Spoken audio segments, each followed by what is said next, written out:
мерекесі аясында біз кішкентай бүлдіршіндерге тәттілерді тарата отырып, қызықты сұрақтарға жауап алатын боламыз. Бізбен бірге болыңыздар.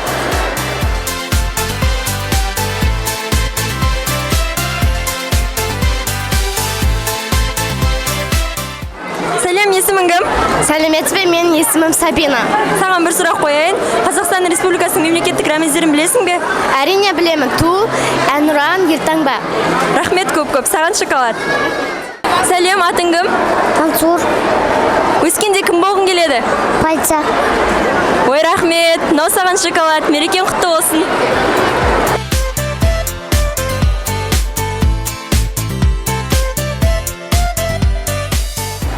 Сәлем қыздар, аттарың кім? Мадина. Салтанат. Сендерге бір сұрақ қояйын. Отбасы туралы қандай мақал-мәтел білесіңдер? Отан отбасынан басталады. Отан қуат, отбасы шуақ. Балалы үй базар, дос. Отбасының сәні сыйластық, достың сәні қимастық. Рахмет көп-көп, мерекелеріңмен. Сәлем, есімің кім? Дулат, отан ұғымын қалай түсінесің? Отан ұғымы деген өзіңнің отбасың, өзіңнің туған жерің, отбасынан басталады. Отанды өскенде мен отанды патриотымды қорғаймын. Молодец.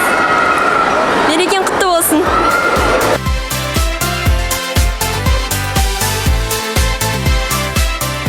Мінекей біз балалардың көңілін көтеру мақсатында жасаған тосын сый өз мәресіне жетті. Осы орайда бүлдіршіндерді мерекемен құттықтай отырып, ашық аспан, бақытты балалық шақ тілейміз.